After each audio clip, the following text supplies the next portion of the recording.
Let me ask you a question. Which of these describes your life right now? Are you in a season of immense opportunity, but you feel paralyzed, unsure of what to do? Or are you in a season of intense difficulty, feeling like the world is against you and just trying to survive? The truth is, you are in one of life's 4 seasons. And the reason you might be struggling is not the season itself, but because you are applying the wrong strategy. You are trying to harvest in winter. You are trying to rest in spring, and it is a recipe for disaster. This conversation is the master class on how to win, no matter what season you are in. Chak chan roi, to hiu rong yu ko ban. Chung to say le fun mardo, da kova bin no than mo baidin tuit nen tang, mo traitim tre tok tuk su chatran bokich ban. Why is it that some people seem to thrive through any crisis, while others are crushed by the smallest setback? We have all felt it. A period of incredible progress, followed by a sudden, devastating winter that seems to wipe it all away. We call it bad luck. We call it unfair. But what if it's not luck at all? What if life operates on a predictable, ancient rhythm, and you have simply been fighting that rhythm instead of mastering it? Stay with me, because the philosophy we are about to uncover is the key to never being surprised by the winters of your life again. From the moment we are old enough to dream, we are sold an illusion. A beautiful, seductive, and profoundly dangerous illusion. It is the myth of the straight line. We are shown stories of linear progress. We are taught to believe that life, if lived correctly, should be a constant upward trajectory. More success, more happiness, more wealth, year after year. We see the highlight reels of others' lives, the polished victories, and we construct a false map of reality in our minds. A map where the path to our goals is a straight, well-paved highway. And then reality strikes. The tide, which we expected to only ever come in, recedes. The sun, which we wished would shine forever, sets. The economy, which we hoped would only ever boom, enters a recession. A friendship we thought was permanent fades. Our health, which we took for granted, falters. And in that moment, the gap between our false map, our linear expectation, and the true territory of life, its cyclical reality, becomes a source of immense human suffering. This gap is where disappointment is born. It is where frustration and bitterness take root. It is where we begin to believe that we are failures, that life is unjust, because the territory does not match our flawed map. The first and most important step in a life of wisdom and prosperity is to tear up the false map. It is to abandon once and for all the great illusion of the straight line. You must accept this fundamental truth. Life is not a line. It is a circle. It is a rhythm. It is a cycle. The tide comes in and the tide goes out. Prosperity appears and prosperity withdraws. Joy arrives and joy gives way to sorrow, which in turn gives way to joy again. This is not a flaw in the design. This is the design. It is the unchanging, predictable, and powerful rhythm of life. And your first task is not to fight this rhythm, but to understand it. To illustrate this great choice, let us consider the parable of 2 men. Both are given a plot of land. Both experience the exact same 4 seasons, yet their outcomes are worlds apart. Let us call them the fool and the farmer. The fool represents the person who lives by the philosophy of complaint and reaction. He believes life owes him a perpetual summer. When winter arrives, with its cold winds and frozen ground, the fool is outraged. "This is unfair," he cries. He curses the sky. He blames the weather for his misery. He spends the entire season huddled indoors, complaining about the cold, doing nothing but waiting and wishing for it to end. Then, spring arrives. The air is warm, the flowers are in bloom. The fool is relieved. Finally, he says. He spends his days lying in the fields, enjoying the beauty of the season. He tells himself, there is plenty of time. I will plant tomorrow. But tomorrow becomes next week, and the brief window of opportunity begins to close.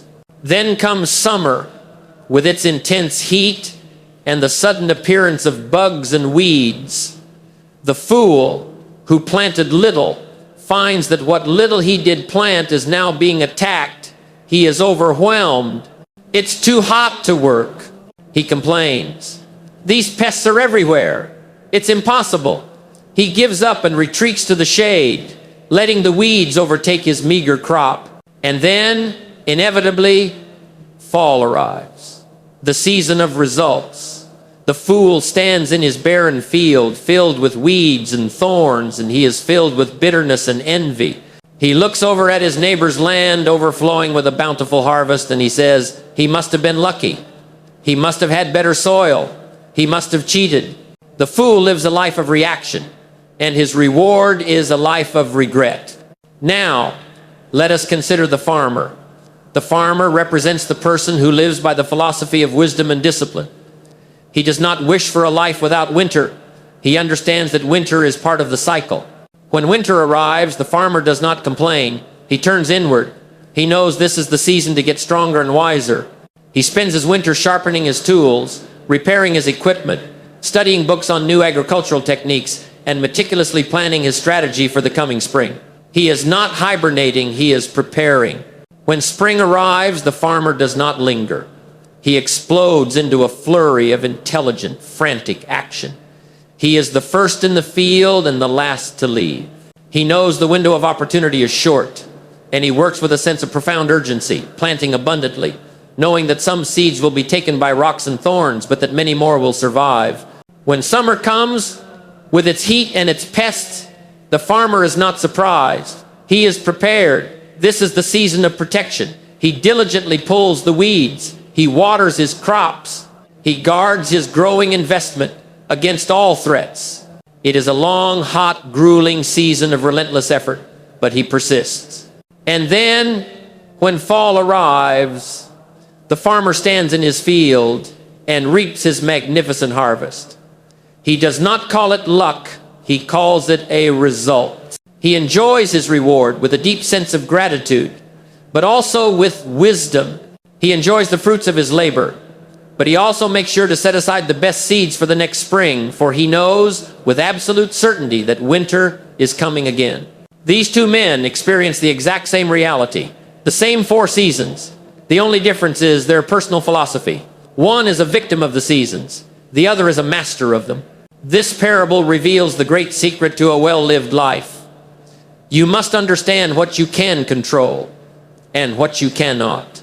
The seasons are the unchanging law. They are guaranteed to come. You cannot negotiate with winter. You cannot reason with the summer sun. You cannot bribe the fall to give you a harvest you did not earn.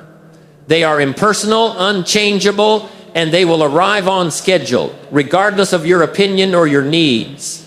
To fight them is madness. But your response to the seasons, that is the variable choice. And this is where your entire power lies. This is the domain of your free will. You cannot control the circumstances, but you have absolute 100% control over your philosophy, your attitude, and your activity in the face of those circumstances. This is the deeper meaning of the challenge, to experience the changing of life's cycles without being negatively changed by them. What does this mean? It means developing a character, a philosophy, so robust and so powerful that it is not shaken by the harshest winter. It means cultivating a humility so profound that you are not made arrogant by the most abundant summer. It means your internal state is no longer a slave to the external season. You are no longer the thermometer, merely reflecting the temperature outside. You have become the thermostat, setting your own internal climate, regardless of the weather. The person who can do this has achieved true sovereignty. They have moved from being a creature of circumstance to a creator of their personal world. This leads us to a final, profound question. Why? Why is life designed this way? Why not a perpetual summer of ease and abundance? Because the seasons are not a series of random events. They are a perfect divine curriculum for the development of the human spirit. To wish away a season is to wish away the lesson it was sent to teach you. What is the purpose of winter? Winter is designed to teach us resilience, to teach us introspection and humility and the importance of preparation. It is the season that forces us to build deep roots. Without the pressure of winter, the oak tree would never become strong. What is the purpose of spring? Spring is designed to teach us hope. It teaches us about the power of a new beginning, the importance of diligence, and the miracle of faith. It is the season that proves that even after the harshest winter, life can begin again. What is the purpose of summer?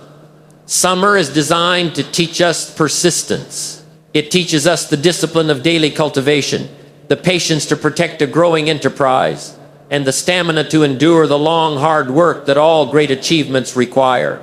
And what is the purpose of fall? Fall is designed to teach us responsibility and gratitude. It is the season that holds up a perfect, unflinching mirror to our efforts, forcing us to take ownership of our results. And it teaches us the wisdom of enjoying the fruits of our labor with a thankful heart. Winter builds character. Spring builds faith. Summer builds strength. Fall builds wisdom. All four are necessary. To skip one is to receive an incomplete education. The challenges and disappointments of your life are not a punishment. They are part of the curriculum. And so, we stand at the beginning of our great exploration. We see now that life is not a chaotic, random series of events. It is an orderly, predictable, and purposeful procession of seasons. The great choice is now before you, as it is every day. To live as the fool, a victim of the seasons, forever reacting, complaining, and wondering why life is so difficult. Or to live as the farmer, a student and master of the seasons, forever preparing, acting, persisting, and reaping the rewards of a life of wisdom. You cannot change the seasons, but you can, starting today, change yourself. Now that we understand this great and overarching law, we must become masters of the specific disciplines required for each season. We will journey through each one, learning its unique challenges, its hidden opportunities, and the precise actions required to navigate it with skill and grace. We will begin with the season that forges all greatness, the season that separates the amateur from the master. We will begin with winter. And so we begin our journey through the seasons. And we must begin where all true character is forged. We must begin with winter. Winter, the word itself carries a chill. It is the season the world fears. It has many names in the landscape of human experience. We call it recession. We call it failure. We call it heartbreak. We call it loneliness. Winter is the time when the phone stops ringing, when the vibrant colors of life fade to gray, when the ground of our certainty feels frozen and hard beneath our feet. It is the inevitable season of adversity, and it will come for you. That is not a threat, it is a promise. It is a guarantee of life. And when your winter arrives, it will ask you one of the most profound questions you will ever face. What are you made of? The answer to that question is not determined in the moment the storm hits. No, the answer is forged long before by the philosophy you have chosen to live by. In winter, we see the great divide in human character. We see the stark difference between the amateur and the master. Let us first examine the path most travel, the path of the amateur. When winter descends upon their life, their first instinct is to find someone or something to blame. They become a creature of reaction, governed by three poisons that ensure they will emerge from winter weaker than when they entered it. The first is the poison of nostalgia. The amateur spends their winter living in a past summer. They endlessly replay their old victories. They talk about the good old days when things were easy. This nostalgia is not a fond remembrance, it is an anesthetic. It is a drug to numb the discomfort of the present reality. By living in the past, they abdicate their responsibility for the present. The second is the poison of complaint. The amateur becomes a connoisseur of their own misery. They curse the cold. They lament their bad luck. Why me? Why now? The economy is terrible. The market is unfair. This complaint is not a release of pressure. It is a powerful affirmation. With every word of complaint, they are telling their subconscious mind, I am a victim. I am powerless. They are weaving the very fabric of their own weakness. And the third, and most dangerous, is the poison of hibernation. The amateur mistakes inactivity for strategy. They say, I will just wait it out. I'll keep my head down until the storm passes. But this is not the restorative rest of a bear in its den. This is the paralysis of fear. They are not resting, they are hiding.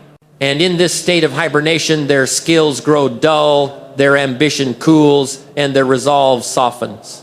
The tragedy of the amateur is this: they survive the winter, but they are diminished by it. They emerge into the new spring, weaker, more bitter, and less prepared than they were the year before. They have wasted the most precious opportunity of the entire cycle. Now, let us turn to the path of the master, the path of the wise farmer. The master understands the great secret of winter. Winter is not a season of punishment, it is a season of preparation. When the cold winds blow, the master does not wish for summer. No, they speak the words that are the foundation of all human progress. They say, I will not wish it were easier, I will wish that I were better. Let that sink into the very marrow of your being. To wish for things to be easier is the philosophy of a child. To wish for yourself to be better is the philosophy of a creator. The master understands that winter is the great gift. It is the gift of time. It is the gift of quiet. It is the gift of pressure. It is a forced retreat into the one place where all true change occurs, the workshop of the self. The master knows that what you become in winter will determine what you reap in the fall. And so they do not hibernate. They go to work, not in the fields, but on themselves. This is the time for the three sacred disciplines of winter. The first is the discipline of the honest ledger, the power of introspection. The master knows you cannot chart a new course until you know your exact starting position. Winter is the time to become a ruthless, yet compassionate auditor of your own life. You must look back at your last autumn's harvest. If the harvest was abundant, you must ask why, not in a spirit of arrogance, but in a spirit of discovery. What were the specific disciplines you practiced that led to that success? What habits? What attitudes? What associations? You must document these. You must turn a lucky success into a deliberate strategy. And if the harvest was meager, this is where true character is revealed. The amateur blames the weather. The master looks in the mirror. You must have the courage to ask the hard questions. Where was I lazy? Where did I procrastinate? Where did my discipline fail me? When did I listen to the voice of doubt? The goal of looking back is not to live there, it is to learn there. You are extracting the priceless lessons from your experience. Each mistake, when analyzed honestly, becomes a seed of wisdom for the next spring. The amateur is doomed to repeat their past because they refuse to inspect it. The master builds a magnificent future because they have the courage to dissect their past. The second discipline is the sharpening of the axe, the power of study. The great Abraham Lincoln was quoted as saying, "Give me 6 hours to chop down a tree and I will spend the first 4 sharpening the axe." Winter is the season for sharpening your axe. The axe is your mind. It is your skills. It is your character. To go into the spring of opportunity with the same dull axe as last year is to guarantee a season of exhausting, inefficient labor. The master uses winter to gain an edge. What does this work look like? It is a curriculum of growth. First, you study philosophy to build the set of your sail. You read the great thinkers to fortify your mind against the inevitable storms. Second, you study biography. You learn from the lives of great men and women who endured their own terrible winters and emerged victorious. Their stories become the fuel for your own resolve. And third, you acquire new skills. You take the online course. You learn the new software. You master the art of negotiation. You become more valuable. While the world is hibernating, you are engaged in a quiet process of personal reinvention. The amateur enters spring with the same knowledge and skills they had before, hoping for a different result. That is the definition of insanity. The master enters spring a new person, more skilled, more knowledgeable, and more valuable than ever before. The third discipline is the drawing of the map, the power of planning. A new spring without a new plan is nothing more than a repeat of the last spring. Hope is not a strategy. The master knows this. So they use the quiet of winter to become a grand strategist. This is the season for meticulous goal setting. Not vague wishes, but clear, written, detailed objectives.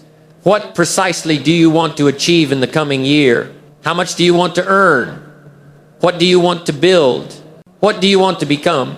You write it down, you give it a deadline, You break it down into a series of actionable steps. You create your blueprint for the year. Think of the great Antarctic explorers. Men like Shackleton survived impossible winters, trapped in the ice because of one thing: a relentless focus on the future plan. In the midst of the darkest, most hopeless present, their minds were occupied with the map, with the goal, with the next step. Their planning was their salvation. The amateur stumbles into spring and reacts to whatever opportunities appear. The master strides into spring with a clear map in hand, ready to execute with the precision of a general. They are not a wanderer, they are a conqueror on a campaign. This, then, is the law of winter. It is an inevitable season, but it offers a profound choice. You can emerge from it weaker, colder, and more bitter than before. Or you can emerge from it stronger, wiser, and with a clear plan in your hand. Winter is the secret of the master. While others see a dead landscape, the master sees a workshop. While others curse the cold, the master uses the pressure to turn the coal of their potential into the diamond of their character. They understand that the deepest roots are grown in the hardest soil. Do not be afraid of the winters of your life. Do not curse them. Use them. For if you can master the sacred disciplines of winter, the introspection, the study, and the planning, you will no longer fear the cold. In fact, you will come to welcome it. For you will know that the harshness of the season is forging you into a person worthy of the magnificent spring that is, by an unchanging and glorious law, just around the corner. You have endured the winter. You have done the difficult, quiet work of introspection, of study, of planning. You have sharpened your axe, you have drawn your map, and you have built your character in the cold solitude of adversity. And now, a change, a shift in the wind. The ice begins to crack, the ground softens, and the first faint scent of new possibility fills the air. This is spring. After the long turbulence of winter comes the season of activity and opportunity called springtime. It is the season for entering the fertile fields of life with the seeds you have so carefully prepared, your new knowledge, your renewed commitment, and your determined effort. But you must understand the nature of this magnificent season. Spring is a promise, but it is also a paradox. It is beautiful, but its beauty is a distraction. It is hopeful, but its hope is fleeting. It is generous, but it is also brutally impartial. Spring is a window of opportunity, and that window is brief. The first and most important discipline of spring is to recognize its enemies. For this season of opportunity is guarded by three cunning thieves who specialize in stealing your most precious asset, your time. The first thief is the ghost of last year's harvest. Foolish is the one who would allow springtime to pass while dwelling upon the memory of the past. This ghost has two faces. If your last harvest was a failure, the ghost will whisper the poison of fear into your ear. Remember the pain? Remember the disappointment? Maybe you should wait. Maybe you're not ready. It will use the memory of a past winter to paralyze you in the new spring. But more dangerous still is the ghost of a past success. If your last harvest was bountiful, this ghost will whisper the poison of arrogance. You've already mastered this. You can relax. Take it easy. You don't need to work as hard this time. This is the height of folly. Past success is no guarantee of future success. You must come to each new spring humble and hungry, ready to begin the work anew. The second thief is the lullaby of the flowers. Spring is a season of intoxicating beauty. It is a natural characteristic of springtime to lull us into inactivity with its bounteous beauty. The air is warm, the flowers are in bloom, and the temptation is to simply observe, to enjoy. Do not pause too long, the wise man said, to soak in the aroma of the blossoming flowers, lest you awaken to find springtime gone with your seed still in your sack. What are the flowers of your modern life? They are the endless distractions, the social media feed, the next episode of the series, the comfortable, aimless conversations. Each of these is a beautiful flower inviting you to linger. But while you are admiring the flowers, the clock is ticking. The wise farmer appreciates the beauty of the daisies, but he does not spend his work hours lying among them. He knows the flowers are a sign that it is time to work, not a reward for work not yet done. And the third thief is the counsel of the comfortable. As you rise from your comfortable chair, filled with the plans you made in winter, and prepare to enter the fields, you will hear voices. They are the voices of those who have chosen to rest during the work season of spring. They will say, "Why are you working so hard? Relax. Come and sit with us." They are not bad people, but you must understand their motivation. Your action is a brilliant, painful light that exposes their inaction. Your discipline is a silent judgment on their lack of it. And so, to soothe their own conscience, they will try to pull you back into their comfortable shade. Listen not, the proverb warns, to the bearers of discouraging words.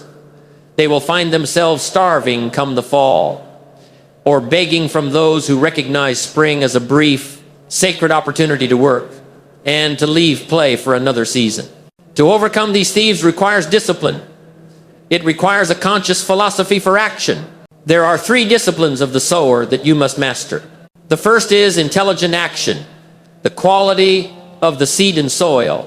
Spring does not care if you sow or sleep, nor does the soil care if you plant the fertile kernel of wheat or useless weed seeds.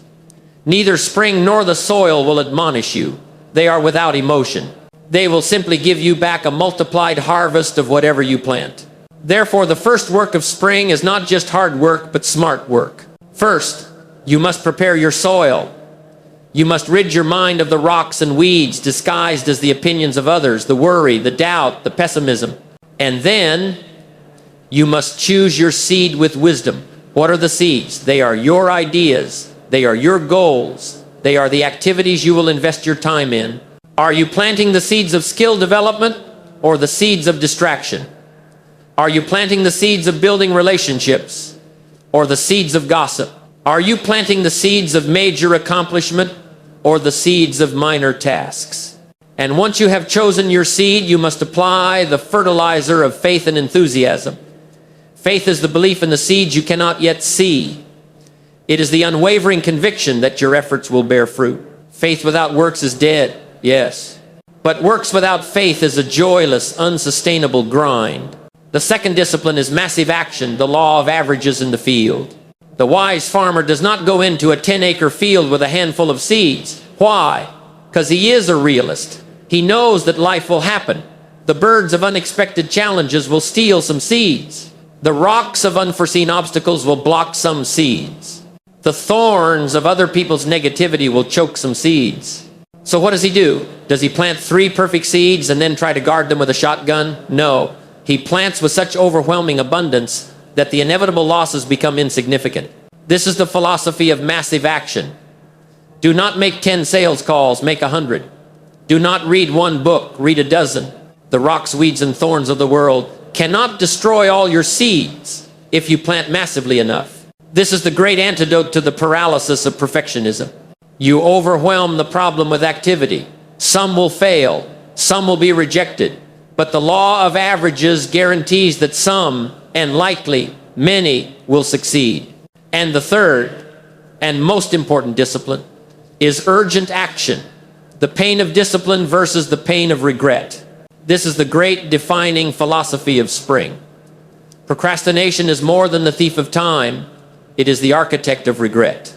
In every moment of the springtime of your life, you are faced with a choice between 2 pains.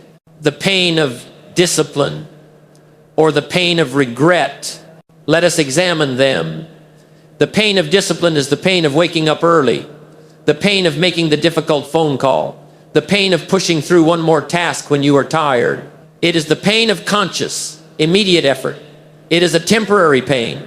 It is a constructive pain. And as the saying goes, it weighs ounces. Now, let us look at the pain of regret. The pain of regret is the pain of looking back at a springtime you wasted. It is the haunting, lifelong question of what if. What if I had made the calls? What if I had started the business? What if I had just done the work? It is the bitterness of watching others reap a bountiful harvest from the very fields you left fallow. This pain does not go away. It is a permanent destructive pain, and I promise you, it weighs tons. The difference is that the pain of discipline weighs ounces, and the pain of regret weighs tons. We must all experience one of the two. Which will you choose? The wise person, the master of the seasons, always chooses the ounce of discipline to avoid the ton of regret. You must either plant during the springtime of life, or you will be forced to beg from others during the fall. This then is the law of spring. It is a season of glorious, fleeting opportunity. It does not wait. It does not judge. It simply appears, and it asks one question: what will you do with me? It is the time for entering the bleak, empty fields given to us as a new chance, and to see not emptiness, but pure potential.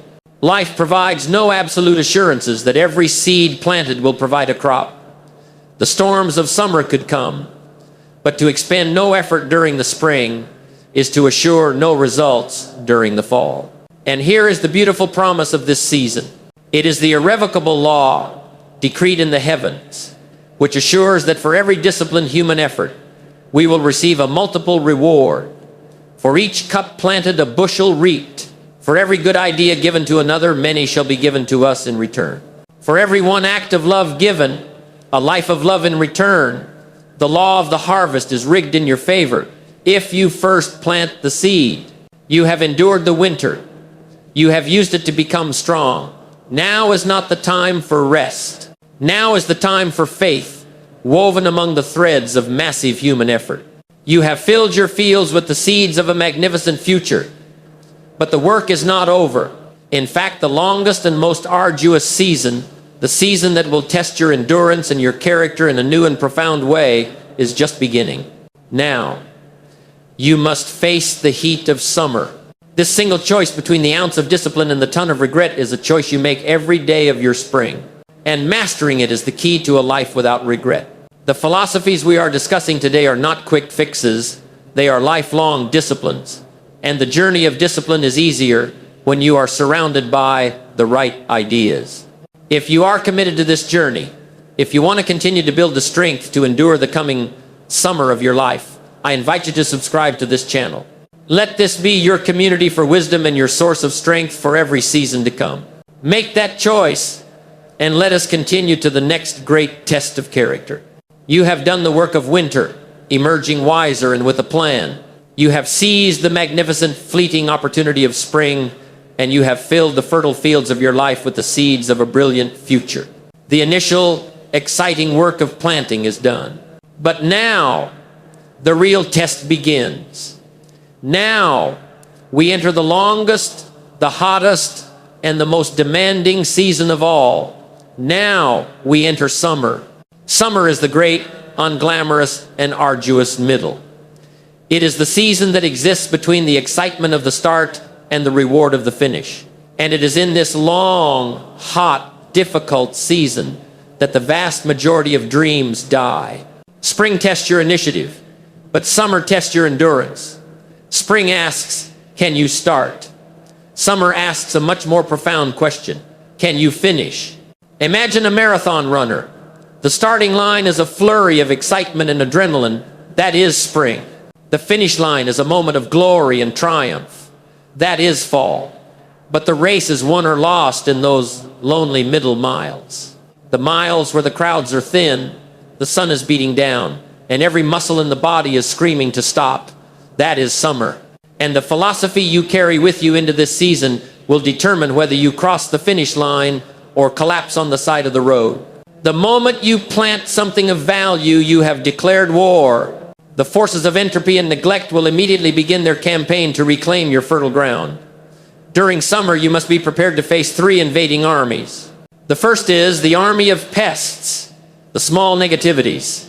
The transcript calls them the bugs. This is a perfect metaphor. A single isolated pest, one negative comment, one small doubt, one minor setback cannot destroy a healthy crop. It is an annoyance. But the danger of pests is not in their individual power, but in their numbers. Left unchecked, they multiply. One negative thought, if entertained, invites another. One person's doubt, if accepted, opens the door for the doubts of others. Soon, you are not fighting one pest, you are fighting a swarm. And this swarm can eat a dream alive, not with one fatal blow, but with a death by 1,000 tiny cuts. The defense against this army is the discipline of daily vigilance. The wise farmer does not wait until his crop is half eaten to look for bugs. He walks his fields every single day. He inspects the leaves. He looks for the earliest signs of infestation. You must do the same with your mind. You must inspect your thoughts daily. You must catch the first pest of pessimism, the first bug of self-doubt, and you must crush it before it has a chance to lay its eggs. Consider a magnificent wooden ship. It does not fear the great storm as much as it fears the tiny barnacles. A storm is a dramatic passing event, but the barnacles, left unchecked, attach themselves to the hull silently, day after day, creating so much drag that eventually the great ship can no longer move forward. Do not underestimate the cumulative power of the small pests. The second is the army of weeds, the ever-present distractions. The transcript calls them the weeds. This is the most relentless of the three armies. Weeds require no invitation. They require no nurturing. They will always grow in fertile soil, and they are competing for the exact same resources as your crops: sunlight, water, and nutrients, or in your life, your time, your energy, and your focus. What are the weeds? They are your old bad habits, which you thought you had conquered. They are the endless notifications on your phone. They are the lure of mindless entertainment. They are the unproductive conversations that choke the life out of your valuable hours. The defense against the weeds is the discipline of daily effort. Weeding is not a glamorous job. It is not exciting. It is monotonous, repetitive, and it is never finished. You must wake up every single day in summer and be prepared to weed your garden. It is the unglamorous, non-negotiable act of saying no. It is the discipline of protecting your focus as a mother protects her child. The success of a great crop is as much about the weeds that were pulled as it is about the seeds that were planted. And the third and most insidious army is the army of drought, the threat of burnout and apathy. Summer is long, and summer is hot. The initial fiery enthusiasm you had in spring will inevitably begin to fade under the relentless sun of daily effort. This is the drought. It is the voice that whispers, "I've been working so hard for so long, and the harvest is still so far away. Is it even worth it?" The drought attacks not your crop, but your spirit. It attacks your why. It turns your passion into a chore, your discipline into a burden. It is the great internal enemy of summer. The defense against the drought is the discipline of daily nourishment. You cannot survive the summer on willpower alone. You must have a system to replenish your spirit. You must water your own roots. How? First, you water with purpose. Every single morning, you must revisit your why. Read your written goals from winter. Visualize your fall harvest. Reconnect with the emotion of your ambition. Second, you water with rest. Even the most diligent farmer does not work 24 hours a day. He rests so that he can be strong for the next day's work. You must learn the art of strategic rest so you do not burn out. And third, you water with community. This is the time to connect with your engines, your circle of giants. Share your struggles. Draw on their strength. A single encouraging conversation can be the rain that saves your crop in the middle of a long drought. To defeat these three armies requires one cardinal virtue, the defining quality of summer. That virtue is persistence. But we must redefine persistence. It is not a heroic, teeth-gritting, white-knuckled act of defiance. That is a fantasy. True persistence is quieter. It is more profound. It is the simple, steady, daily application of effort in the complete absence of immediate results. It is the discipline of showing up, especially on the days you don't feel like it. It is faith in motion. There is a powerful story of a stonecutter. He hammers away at a large rock, perhaps 100 times, without so much as a crack showing in it. It is grueling, thankless work. Nothing seems to be happening. The amateur would give up. He would say, "This rock is unbreakable. My effort is wasted." But the master stonecutter keeps swinging. He trusts the process. Then on the 101st blow, the rock splits in two, and the master knows a profound truth. It was not that final blow that did the work. It was the 100 that came before it. Each seemingly insignificant strike was weakening the rock, creating micro-fractures, preparing it for the final inevitable break. This is the perfect metaphor for summer. Your daily disciplines, your weeding, your pest control, your self-nourishment are the 100 hammer blows. You may not see the cracks forming. You may not see any external evidence of progress for a long, long time. But you must have faith that every act of persistence is changing the internal structure of your reality. Summer is the season that builds you. Spring is a gift of opportunity. Fall is a result. But summer is where you earn your harvest. It is the crucible where your potential is forged into character. It is the season that proves you are truly worthy of the success you seek. This then is the law of summer. It is the season of the long grind, the great test of endurance. It is a time of war against the relentless armies of pests, weeds, and drought. But it is not a season to be feared, it is a season to be respected. It is the season where the amateurs are filtered out and the masters are made. Many people can handle the excitement of spring. They can make a plan. They can start. But only the few who can learn to endure the long, hot summer will ever stand in the fields of a bountiful fall. You have fought the pests of negativity. You have pulled the weeds of distraction. You have watered your dreams through the long, hot drought of your own fading enthusiasm. You have endured. You have persisted. And now, if you have been faithful to the disciplines of this season, a change begins to occur. The air, ever so slightly, begins to cool. A new color, a hint of gold, appears on the edges of the leaves. The first signs of your reward are appearing on the horizon. The season of results, the season of unflinching truth, the season of judgment is at hand. Now, we enter the fall. You have endured the winter, fortifying your mind and character. You have seized the frantic opportunity of spring, planting your seeds with intelligent, massive action. You have survived the long, hot summer, protecting and cultivating your dreams against the relentless armies of negativity and distraction. And now, a change. The heat of the long struggle has broken. A cool, crisp clarity fills the air. A new color appears on the leaves. The season of striving is over. The season of truth has arrived. This is the law of fall. Fall is a time for exaltation, as well as a time for the searching of the conscience. For it is in the fall when we discover how long or how short the coming winter will be. The fall tells us if we have truly done that which is required, or if we have fooled ourselves through the temporary anesthetic of conversation and pretense. For the soil of spring and the sun of summer, together with your effort, now occupy the seat of judgment. They present the final, unarguable truth of your past philosophy and activity. There can be no disputing its final verdict. Either the crops are bountiful or they are not. Your results are a mirror.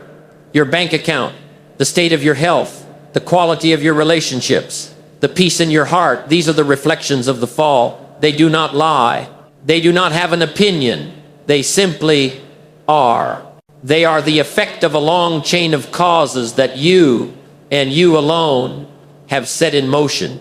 In the fall, we are presented with one of two outcomes. And our response to that outcome defines our wisdom and prepares us for the next cycle of seasons. Let us first confront the more difficult outcome, the meager harvest, the empty storehouse, the fall of disappointment. For those who failed to take full advantage of the spring, who failed to guard their crops carefully throughout the heat of summer, there can be no legitimate reasons. There can only be excuses. And what is an excuse? An excuse is the most sophisticated of all lies. It is an attempt to place blame on circumstances rather than on ourselves. It is the philosophy of the amateur, the anthem of the victim. The man standing in the barren field begins his litany of blame. The soil was too rocky, he says, which is another way of saying, I was not given the right opportunities. The seed was poor, he insists, which means I wasn't taught the right skills. The weather was terrible, he cries, which translates to, the economy was bad, the government was against me. The excuses of poor soil, poor seed, or bad weather are better left unsaid. For the sower selected the soil. The sower selected the seed. The sower alone is held accountable for his crops, not circumstance. An empty bank account is not an accident. It is a sign of an ineffective past effort. It is a sign of a missed opportunity. It is a sign of too much procrastination or laziness. And when excuses fail to soothe the pain of his poor result, the amateur turns to the final, most poisonous comfort, envy. He looks across the road at the wise farmer's bountiful crop, at the luxury car and the house on the hill, and he does not see a result of effort. He sees an injustice. He must have been lucky, the amateur scoffs. He must have been dishonest. Such is the language of the poor in spirit and in circumstance. Those who do not possess will always scorn the possessor. They condemn the successful person for their apparent good fortune because it is less painful than confronting their own inaction. They cannot see the massive disappointments, the shattered hopes, or the broken dreams that were the fertilizer for that success. They do not understand the risks incurred, the sleepless nights of summer, the lonely work of winter. They see and scorn the result, being tragically unaware of the cost. So long as a person scorns the successful, that long will they continue to live as they live. But what is the master's response to a meager harvest? It is the opposite. There is no blame. There is no envy. There is only the quiet, powerful, and productive pain of responsibility. The master stands in his barren field and says 2 words: I did this. This result, this lack, is a reflection of my philosophy and my activity. It is my creation. In that moment of total ownership, he is no longer a victim, he is a student. The poor harvest is not a life sentence. It is a powerful piece of feedback. It is an education, more valuable than any university. He then asks the questions of a creator. What must I change? What must I learn? What must I become? And in that moment, for the master, the fall of disappointment instantly becomes a new, urgent winter. He does not wait. He immediately begins the work of introspection, of study, of planning. He uses the pain of his poor result as the fuel to guarantee the next harvest will be different. Now, let us turn to the other path, the fall of abundance, the joy of a job well done. To achieve success is a great test of the disciplines of spring and summer, but to handle success, that is the great test of the fall. For success can be a more dangerous enemy than failure. Failure teaches humility. Success can breed a deadly arrogance. The master, standing in his overflowing fields, practices 3 sacred disciplines of the harvest. First is the discipline of gratitude. The amateur, if they stumble into success, feels pride. The master feels gratitude. He is thankful for the opportunity of spring, for the strength to endure summer, and for the infallible law that rewards disciplined effort. Gratitude keeps him humble. It reminds him that he is a partner with the seasons, not their conqueror. Second is the discipline of enjoyment. The work is done. The harvest is in. Now is the time to rejoice. To spend all one's time working is a form of imbalance. The fall provides the opportunity to celebrate, to rest, to recharge the spirit. You must learn to enjoy your success without apology. It is the just reward for a season of intelligent labor. To work so hard and not take the time to enjoy the fruits of that labor is to misunderstand the very purpose of the effort. And third is the discipline of humility. The master enjoys his harvest, but he is not fooled by it. He knows, with an unshakable certainty, a truth the amateur forgets in his celebration. Winter is coming. This knowledge prevents him from becoming arrogant. It prevents him from becoming complacent. He knows that this season of abundance is temporary, just as the season of scarcity was. He understands that success is not a final destination you arrive at, it is a cycle, and he must be prepared for the next winter. This brings us to the ultimate wisdom of the fall. This is the final and most crucial discipline of a successful fall. No matter how bountiful the harvest, the wise farmer knows he must not consume it all. He must divide his results. A portion is for consumption, the profits to be enjoyed, the rewards to be shared, the sustenance to get him and his family through the coming winter. But another portion, the most vital portion, must be set aside. He must select the finest, strongest kernels from his entire harvest and save them as seed for the next spring. This is a profound metaphor for a well-lived life. In your own fall of success, you must learn to divide your harvest. A portion of your profits must be set aside as capital to be reinvested in the next season of opportunity. The fool consumes his entire harvest. the wise man reinvests. A portion of your knowledge, the lessons you learn from your successes and failures, must be documented, saved, and refined.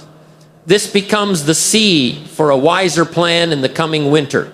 A portion of your energy must be restored and saved. The rejuvenation you gain from enjoying your success is the seed of vitality you will need for the next year's labor. The greatest danger of a successful fall is that it can make you lazy and unprepared for the next spring. You begin to believe the harvest is permanent. You consume all your seed, and you find yourself entering the next cycle with an empty sack, forced to start all over again. The ultimate wisdom of fall is to live with this beautiful duality, to celebrate and enjoy the present abundance with a grateful heart, while simultaneously and intelligently preparing for the future scarcity that is guaranteed to come. This, then, is the law of fall.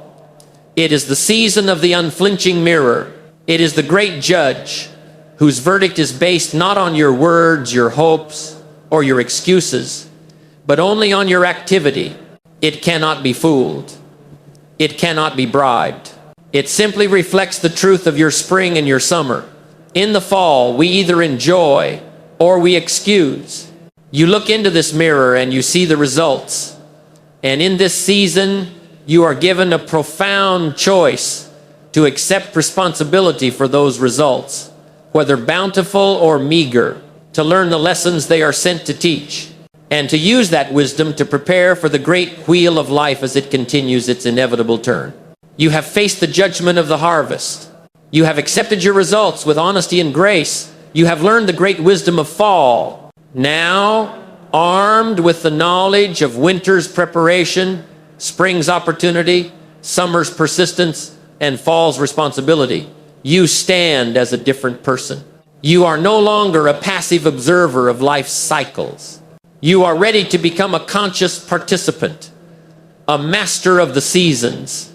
Now, the final choice is yours. We have walked the full circle of the year together. We have journeyed through the inevitable and repeating cycles that govern all of life. We began in the stark, quiet honesty of winter, and we learned its profound wisdom, that adversity is not a punishment but a workshop for the soul. We learned to not wish for it to be easier, but to use the cold and the quiet to wish for ourselves to be better, stronger, and wiser. We felt the thaw and embraced the frantic, beautiful urgency of spring. We learned that opportunity is a fleeting visitor, and we must meet it not with hesitation, but with intelligent, massive, and immediate action. We learned the difference between the ounce of pain of discipline and the ton of pain of regret. We endured the long, hot, and difficult trials of summer. We learned that a dream planted is not the same as a dream harvested. We learned the cardinal virtue of persistence, the daily, unglamorous discipline of protecting our ambitions from the pests of negativity and the weeds of distraction. And we stood in the revealing light of fall, the season of truth. We learned to face the unflinching mirror of our results, to accept our harvest, whether bountiful or meager, with the profound dignity of personal responsibility. He who understands this cycle is no longer the same person. You are no longer a leaf tossed about by the changing winds of circumstance. You are no longer the amateur, the fool, forever surprised and defeated by the predictable rhythm of life. When you understand the seasons, you have been given the map. Now, we must discuss the final step, how to move from being a student of the map to becoming the master of the territory. The ultimate level of mastery of this philosophy is not to simply live in the present season. It is to develop a dual consciousness. It is to learn to live in two seasons at once. The amateur lives only in the now. If it is summer, they can only think of the heat. If it is winter, they can only feel the cold. The master, however, has a different perspective. They have learned the art of looking forward and looking back simultaneously. While enjoying the abundance of fall, the master is already thinking of winter. They enjoy the harvest with gratitude, but they do so with prudence. They know the cold is coming, so they fortify their storehouses. They save the best seeds. They do not allow the success of today to make them arrogant and unprepared for the scarcity of tomorrow. While enduring the hardship of winter, the master is already living in the hope of spring. In the darkest, coldest nights, their mind is filled with the vibrant, detailed plans for the fields they will soon plant. Their faith in the coming spring is what gives them the strength to endure the present winter. This is the discipline of vision. While frantically planting in the brief window of spring, the master is already thinking of summer. They know that pests and weeds will come. So as they plant, they are already building their fences, preparing their tools of protection.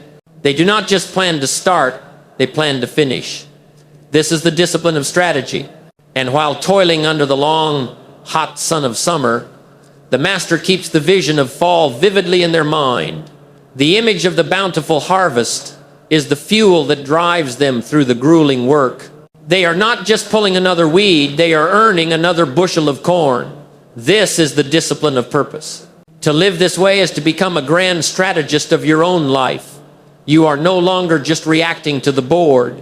You are thinking 5 moves ahead. You are a partner with reality, not its victim. But how does one cultivate this mindset? A grand philosophy is useless if it is not translated into a daily practice. This is not a theory to be remembered, but a discipline to be lived.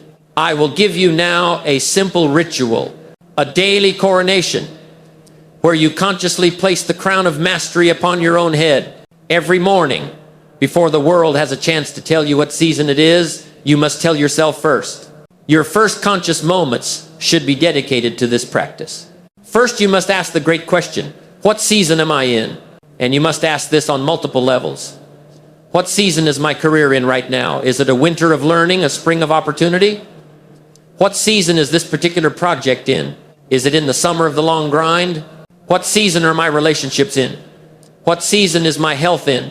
This simple question brings profound clarity. It stops you from applying the wrong strategy to your life. You will no longer be trying to harvest in winter or rest in spring. Second, having identified the season, you must consciously affirm its correct discipline. If you determine you are in a winter, your first thought should be, my work today is to get better, to study, to plan. If you are in a spring, you say, my work today is urgent, massive action. This act of conscious alignment focuses your energy and prevents the wasted effort of fighting the season. And third, you must always hold faith in the next season. If you are in winter, you perform your duties with the unshakable faith that spring is coming. If you are in fall, you enjoy your harvest with the sober knowledge that winter is coming. This creates a powerful emotional balance. It prevents despair in hard times, and it prevents arrogance in good times. This simple 5-minute ritual will transform you from a person to whom life happens into a person who happens to life. It is the daily act of becoming the farmer, the master, the architect. And this brings us to the final and most important question. Why? Why should we do this? Why undertake this difficult work of mastering the seasons? For what ultimate purpose? The answer is simple, and it is profound. You do not just do this for yourself. After you have navigated the cycles of the years, again and again, you will have accumulated something more valuable than money, more precious than success. You will have accumulated wisdom. You are no longer just the farmer, tending to your own fields. You have now become the elder of the village. You have become the one who can teach the next generation how to navigate the seasons. Your journey was not just for your own harvest. It was to gain the wisdom to ensure the survival and prosperity of the entire tribe. Your life, once mastered, becomes a lighthouse for others. When they are lost in their personal winter of despair, they can look across the landscape and see your light and know that survival is possible, that spring will come. When they are being lazy in their spring, your example of industry is a silent, powerful rebuke. Your legacy is not the harvest you stored in your barn. It is the wisdom you stored in your character. It is the strength you can now offer to others. The greatest purpose of a well-lived life is to become a person for all seasons, a source of strength, of wisdom, and of hope for those who are still learning the dance. And so, we have come to the end of our philosophy and the true beginning of your life. The great promise of the seasons is this: life is not chaos. It is an orderly, purposeful, and repeating cycle.